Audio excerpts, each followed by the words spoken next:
Hi hello ನಮಸ್ಕಾರ ವೀಕ್ಷಕರ, RBI's YouTube ಚಾನಲ್ಗೆ ಸ್ವಾಗತ. ಸ್ನೇಹಿತರೆ, ಒಂದು ವಿಚಾರ, ಹುಬ್ಬಳ್ಳಿಯಲ್ಲಿ ಸಿಕ್ಕಾಪಟ್ಟೆ ಮರ್ಡರ್ಗಳಾಗ್ತಾ ಇದ್ದಾವೆ ಇತ್ತೀಚಿನ ದಿನಗಳಲ್ಲಿ. ಅದ್ಯಾಕೋ ಏನೋ ಗೊತ್ತಿಲ್ಲ, ಹುಬ್ಬಳ್ಳಿ ಧಾರವಾಡ ಕ್ರೈಮ್ ಸಿಟಿ ಆಗಿ ಮಾರ್ಪಾಡಾಗ್ತಾ ಇದೆ. ಇದೆಲ್ಲದರ ನಡುವೆ ಮೊನ್ನೆ ತಾನೇ ಫಯಾಜ್ ಅನ್ನೋ ಯುವಕ ನೇಹಾ ಹಿರೇಮಠ ಅನ್ನೋ ಯುವತಿಯನ್ನ ಚಾಕುವಿನಿಂದ ಇರಿದು ಕೊಲೆ ಮಾಡಿಬಿಟ್ಟ.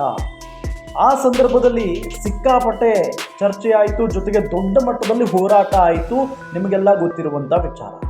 ಆಗ ಬಹಳಷ್ಟು ಜನ ಹೋರಾಟಗಾರರು ಬಂದಿದ್ರು, ಸೋಷಿಯಲ್ ಮೀಡಿಯಾದಲ್ಲಿ ಸ್ಟಾರ್ ಅನಿಸಿಕೊಂಡವರು ಕೂಡ ಹೋರಾಟದಲ್ಲಿ ಭಾಗಿಯಾಗಿದ್ರು. ಇದರ ಜೊತೆಗೆ ನಿನ್ನೆ ಹುಬ್ಬಳ್ಳಿಯಲ್ಲಿ ಒಂದು ಕೊಲೆಯಾಗಿದೆ. ಒಬ್ಬ ಯುವತಿಯನ್ನ ಒಬ್ಬ ಯುವಕ ಬರ್ಬರವಾಗಿ ಕೊಲೆ ಮಾಡಿದ್ದಾನೆ. ಅದು ಕೂಡ ಆಕೆಯ ಮನೆಗೆ ನುಗ್ಗಿ ಚಾಕುವಿನಿಂದ ಹೊಟ್ಟೆಗೆ ಇರಿದು ಕೊಲೆ ಮಾಡಿ ಅಲ್ಲಿಂದ ಎಸ್ಕೇಪ್ ಆಗಿದ್ದಾನೆ. ಯಾಕೆ ಈ ವಿಚಾರ ಹೇಳ್ತಾ ಇದ್ದೀನಿ ಅಂತ ಅಂದರೆ, ಇದು ಪ್ರಿಯಾ ಸವದಿ ಅವರ ವಿಚಾರಕ್ಕೆ ಸಂಬಂಧಪಟ್ಟಂತೆ ನಾನು ಮಾತನಾಡ್ತಾ ಇದ್ದೀನಿ ಇವತ್ತು. ಪ್ರಿಯಾ ಸವದಿ ನಿಮಗೆಲ್ಲ ಗೊತ್ತಿರುವ ಹಾಗೆ ಉತ್ತರ ಕರ್ನಾಟಕದ ಯುವತಿ. ಆಕೆ ಸೋಷಿಯಲ್ ಮೀಡಿಯಾದಲ್ಲಿ ಈಗ ಸ್ಟಾರ್ ಆಗಿ ಮಿಂಚುತ್ತಾ ಇದ್ದಾಳೆ. ಎಲ್ಲರಿಗೂ ಕೂಡ ಬಹಳ ಪ್ರಿಯವಾದಂಥ ಪ್ರಿಯಾ ಸವದಿ. ಆಕೆಯ ವಿರುದ್ಧ ಕೆಲವೊಂದಿಷ್ಟು ಜನ ಟ್ರೋಲ್ ಮಾಡ್ತಾ ಇದ್ದಾರೆ. ಏನು ಅಂತ ಅಂದರೆ, ನೇಹಾ ಹಿರೇಮಠ ಕೊಲೆ ಆದಂಥ ಸಂದರ್ಭದಲ್ಲಿ ಬಾಯಿ ಬಡ್ಕೊಂಡೆ ನೀನು. ಪ್ರಿಯಾ ಸವದಿಯವರು ಹೋರಾಟದಲ್ಲಿ ಭಾಗಿಯಾಗಿದ್ದರು, ಪ್ರತಿಭಟನೆಯಲ್ಲಿ ಭಾಗಿಯಾಗಿದ್ದರು. ಆ ಫೋಟೋವನ್ನು ತೋರಿಸಿ, ಆ ಫೋಟೋವನ್ನು ಇಟ್ಕೊಂಡು, ಆ ವಿಡಿಯೋವನ್ನು ಇಟ್ಕೊಂಡು ಹೇಳ್ತಾ ಇದ್ದಾರೆ, ಇವತ್ತು ಕೂಡ ಹುಬ್ಬಳ್ಳಿಯಲ್ಲಿ ಕೊಲೆ ಆಗಿದೆ, ನೀನು ಯಾಕೆ ಬಂದಿಲ್ಲ ಪ್ರೊಟೆಸ್ಟ್ ಮಾಡೋದಕ್ಕೆ, ಪ್ರತಿಭಟನೆ ಮಾಡೋದಕ್ಕೆ? ನೀನು ಬರಬೇಕಾಗಿತ್ತಲ್ಲ, ಅವತ್ತು ಫಯಾಜ್ ಕೊಲೆ ಮಾಡ್ದ ಅಂತ ಹೇಳಿ ನೇಹಾ ಹಿರೇಮಠ ಪರವಾಗಿ ನೀನು ಹೋರಾಟಕ್ಕೆ ಬಂದಿದ್ದೆ, ಈಗ ಯಾಕೆ ಬಂದಿಲ್ಲ ಅಂತ ಹೇಳಿ ಪ್ರಶ್ನೆ ಮಾಡ್ತಾ ಇದ್ದಾರೆ. ಅರ್ಥ ಆಗ್ತಾ ಇಲ್ಲ ಯಾಕೆ? ಅಲ್ಲ, ಪ್ರತಿ ಹೋರಾಟಕ್ಕೂ ಆಕೆ ಬರಬೇಕು ಅನ್ನೋದೇನಾದರೂ ರೂಲ್ಸ್ ಇದೆಯಾ? ಇದ್ದವ್ರು ಮಾಡ್ತಾರಲ್ಲ ಹೋರಾಟನ. ಪ್ರಿಯಾ ಸವದಿ ಯಾಕೆ ಹೋರಾಟಕ್ಕೆ ಬರಬೇಕು? ಪ್ರಿಯಾ ಸವದಿ ಅವತ್ತು ಆಕೆಗೆ ಅದು ತುಂಬ ಎಮೋಷ್ನಲಿ ಕನೆಕ್ಟ್ ಆಗಿದೆ, ನೋವಾಗಿದೆ, ಹಾಗಾಗಿ ಕಣ್ಣೀರು ಹಾಕಿದ್ದಾರೆ ಪಾಪ.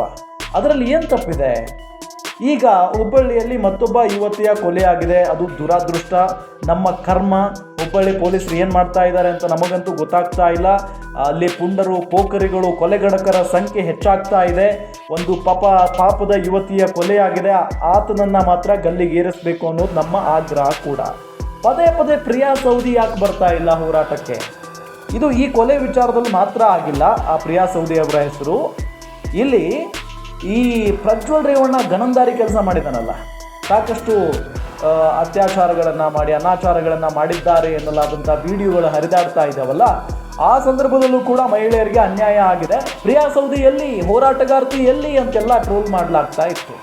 ಎಲ್ಲದಕ್ಕೂ ನಾನು ಹೋರಾಟಕ್ಕೆ ಬರ್ತೀನಿ ಅಂತ ಪ್ರಿಯಾ ಸವದಿ ಏನಾದರೂ ಬರೆದು ಕೊಟ್ಟಿದ್ದಾರೇನಪ್ಪ ನಿಮಗೆ? ಇಲ್ಲ ತಾನೆ. ಪ್ರಿಯಾ ಸವದಿ ಅವ್ರ ಜೀವನ ಮಾಡ್ತಾ ಇದ್ದಾರೆ. ಆಕೆಗೆ ಹುಬ್ಬಳ್ಳಿಯಲ್ಲಿ ಘಟನೆ ಆದಂಥ ಸಂದರ್ಭದಲ್ಲಿ ಕನೆಕ್ಟ್ ಆಯಿತು, ಆಕೆ ಬಂದು ಹೋರಾಟಕ್ಕೆ ಇಳಿದಿದ್ಲು. ಈಗ ನೀವು ಮಾಡಿ ಹೋರಾಟನ, ಪ್ರತಿ ಹೋರಾಟಕ್ಕೂ ಆಕೆ ಬರಬೇಕು ಅನ್ನೋದೇನೂ ಇಲ್ಲ. ಆಕೆಗೂ ಮನೆ ಇದೆ, ಮಠ ಇದೆ, ಸಂಸಾರ ಇದೆ, ಜೀವನ ಇದೆ. ಆಕೆ ಅವ್ರ ಪಾಡಿಗೆ ಜೀವನ ಮಾಡ್ಕೊಂಡು ಹೋಗ್ತಾ ಇರ್ತಾರೆ. ಪ್ರತಿಯೊಬ್ಬ ಹೆಣ್ಮಕ್ಕಳನ್ನು ಟ್ರೋಲ್ ಮಾಡೋದನ್ನು ಮೊದಲು ಬಿಡಿ. ಏನೋ ಹೋರಾಟಕ್ಕೆ ಬರಲಿಲ್ಲ ಅಂದ ತಕ್ಷಣ ಎಲ್ಲಿದೆಯಮ್ಮ ಪ್ರಿಯಾ ಸವದಿ, ಸೋಷಿಯಲ್ ಮೀಡಿಯಾದಲ್ಲಿ ಬ್ಯುಸಿ ಆಗಿದೆಯಾ, ಹಾಗೆ ಹೀಗೆ ಅಂತ ಟ್ರೋಲ್ ಮಾಡಬಾರ್ದು ಯಾರನ್ನೂ ಕೂಡ.